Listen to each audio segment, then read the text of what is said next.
श्री स्वामी समर्थ मित्रांनो, 11:11 ही जादुई वेळ तुम्हाला दिसत असेल तर अभिनंदन.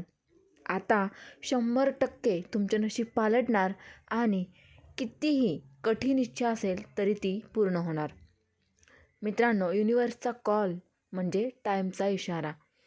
11:11 ही वेळ जादुई का मानली जाते आणि अचानक घड्याळात दिसली तर तुमचं सर्वात कठीण इच्छा कशी पूर्ण होऊ शकते? यामागचं गुपित सत्य 11:11 अचानक का दिसते आणि ते फक्त योगायोग का नाही?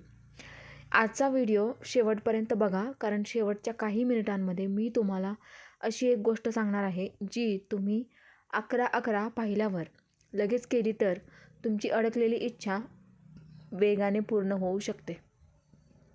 आणि ही माहिती तुम्हाला कुठेही सरळ सांगितलेली मिळणार नाही. आपण सगळे आयुष्यात कधीतरी घड्याळात किंवा मोबाईलमध्ये अचानक 11:11 ही वेळ पाहतो आणि त्या क्षणी मनात एक वेगळीच भावना येते, जणू काहीतरी खास घडणार आहे. आणि गंमत म्हणजे त्या क्षणी मनात जी इच्छा येते ती काही साधी नसते, ती खूप खोल असते, खूप दिवसांपासून मनात दडलेली असते.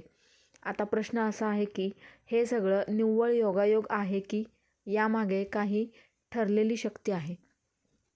मित्रांनो, लॉ ऑफ अट्रॅक्शन सांगतं की आपलं मन आणि वेळ यांचा खूप खोल संबंध आहे आणि 11:11 ही वेळ म्हणजे 4 एकत्रित एकक जे मिरर नंबर म्हणून ओळखले जातात. म्हणजेच तुमचं कॉन्शियस माइंड आणि सबकॉन्शियस माइंड त्या क्षणी एकाच फ्रिक्वेन्सीवर असतात. जेव्हा कॉन्शियस आणि सबकॉन्शियस एकाच फ्रिक्वेन्सीवर येतात तेव्हा युनिवर्सला तुमचा संदेश खूप स्पष्टपणे जातो. म्हणूनच 11:11 ही वेळ जादुई मानली जाते. ही वेळ म्हणजे युनिवर्सकडून आलेला सॉफ्ट सिग्नल असतो की आता तुमचं मन ऐकण्यासाठी तयार आहे. खूप लोक 11:11 पाहतात पण दुर्लक्ष करतात आणि काही लोक त्या क्षणी थांबतात, विचार करतात आणि त्यांच्या आयुष्यात बदल सुरू होतो. हे बदल एकदम चमत्कारासारखे वाटत नाहीत, पण हळूहळू गोष्टी जुळायला लागतात, योग्य लोक भेटायला लागतात, अडकलेली कामं पुढे सरकायला लागतात. पण लक्षात ठेवा, 11:11 म्हणजे इच्छा मागण्याची वेळ नाही, तर स्वतःला अलाइन करण्याची वेळ आहे. आणि हाच फरक आहे सामान्य लोक आणि परिणाम मिळवणाऱ्या लोकांमध्ये. 11:11 पाहिल्यावर काय करू नये आणि नेमकं काय करावं? सर्वात आधी मी तुम्हाला सांगते की 11:11 पाहिल्यावर काय अजिबात करू नये. घाईघाईने इच्छा मागू नका. डोळे बंद करून घाबरून काहीही बोलू नका. कुणाला तरी लगेच सांगू नका. मोबाईल उचलून स्क्रीनशॉट घेण्यात वेळ घालवू नका, कारण त्या क्षणाची एनर्जी खूप सटल असते. 11:11 पाहिल्यावर पहिली गोष्ट करा ती म्हणजे थांबा. फक्त 10 सेकंद श्वास सामान्य ठेवा, मन शांत ठेवा. त्या क्षणी युनिवर्सला तुम्हाला ऐकत असतं, पण शब्द नाही तर भावना ऐकत असतं. आता प्रश्न येतो, भावना कोणती ठेवायची? तुमची इच्छा पूर्ण झाली आहे अशी भावना. उदाहरणार्थ, जर तुमची इच्छा पैसे असतील तर पैसे कसे मिळतील याचा विचार करू नका.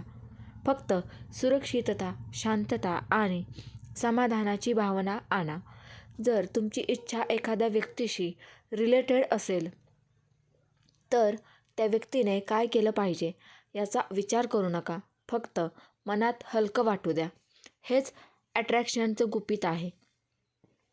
युनिवर्सला तुमचं हाव नको असतं. युनिवर्सला तुमचं व्हाय आणि फील हवं असतं. 11:11 म्हणजे पोर्टल मानलं जातं, कारण त्या क्षणी तुमचं मन भूतकाळ आणि भविष्य यांच्यामध्ये प्रेझेंटमध्ये येतं आणि प्रेझेंट मुमेंटमध्ये दिलेला इंटेन्शन सगळ्यात शक्तिशाली असतो. खूप लोक म्हणतात 11:11 म्हणजे एंजल नंबर. ते खरं आहे, पण एंजल्स म्हणजे पंख असलेली माणसं नसतात. ते संकेत असतात, सिंक्रोनिसिटी.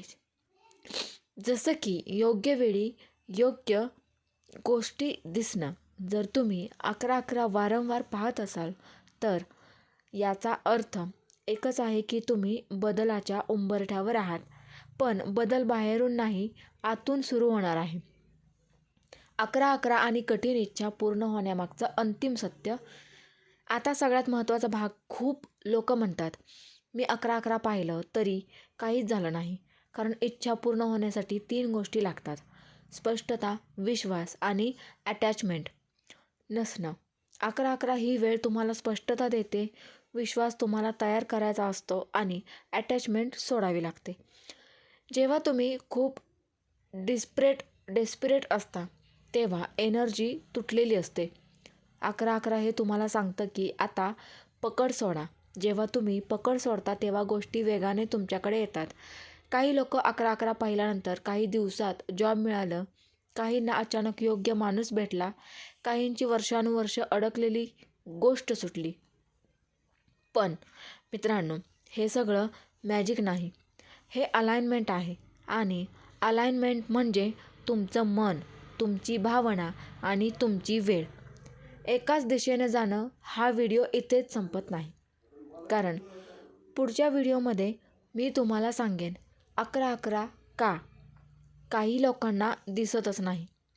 11-11 दिसणाऱ्या लोकांची मानसिक अवस्था कशी असते आणि 11-11 नंतर युनिवर्स तुम्हाला कोणते छोटे संकेत देतं जे आपण इग्नोर करतो. जर हा व्हिडिओ तुम्हाला थोडासाही वेगळा वाटला असेल तर समजा युनिवर्सने तुमच्याशी संवाद साधला आहे. आणि हो, पुढच्या वेळी 11-11 दिसलं तर फक्त इच्छा मागू नका, स्वतःला तयार ठेवा. कारण इच्छा पूर्ण होण्याआधी तुमचं मन बदलतं. मित्रांनो, ही जरा वेगळी माहिती आपल्याला कशी वाटली कमेंटद्वारे नक्की कळवा. व्हिडिओ आवडल्यास लाईक आणि शेअर करायला विसरू नका. तसेच पुढचा व्हिडिओ कोणत्या टॉपिकवर हवा याचीही कल्पना कमेंटमध्ये करा. श्री स्वामी समर्थ. जय जय स्वामी समर्थ.